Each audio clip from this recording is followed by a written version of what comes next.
Bro நீங்கள் தேவையில்லாத video பண்ணிகிட்டு இருக்கீங்க. நீங்கள் தூக்கு மாட்டின்னு செத்துடுங்களா? என்ன ப்ரோ, நான் சாவறதுல உங்களுக்கு அவ்வளோ சந்தோஷம் இருக்கா?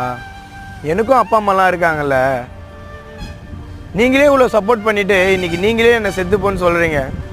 ஒரு நாள் நான் இருக்கும்போது அருமை தெரியாது, இல்லாத போது தான் தெரியும். கண்டிப்பாக என்னோடய வீடியோ பிடிக்கலாம், நீங்கள் தள்ளி விட்டு கூட போயிடுங்க. தயவுசெய்து என்னை செத்துப்போன்னு மட்டும் சொல்லிடாதீங்க, ஓகேவா? அதே மாதிரி எனக்கு தனியாக நீங்கள் மெசேஜ் பண்ணி நீ வீடியோ பண்ணுறது எனக்கு பிடிக்கலடா அப்படின்னு சொன்னால் கூட நான் வீடியோ பண்ணாமலே போயிடுவேன். நீங்கள் எல்லோரும் எதிரிக்கும் கமெண்டில் செத்துட்டான்னு சொல்கிறீங்க.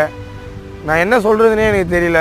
உங்கள் தம்பியா இல்லை உங்கள் அண்ணனா உங்கள் ஃப்ரெண்டாக இருந்தால் நீங்கள் அந்த வார்த்தை சொல்லியிருப்பீங்களா? நான் யாரோ ஒருத்தன்றதுனால தானே நீங்கள் இந்த மாதிரி என்னை செத்துப்போன்னு சொல்கிறீங்க. போங்க ப்ரோ, இருக்கும்போது யாரோட அருமையும் தெரியாது, இல்லாத போது தான் அது தெரியும்.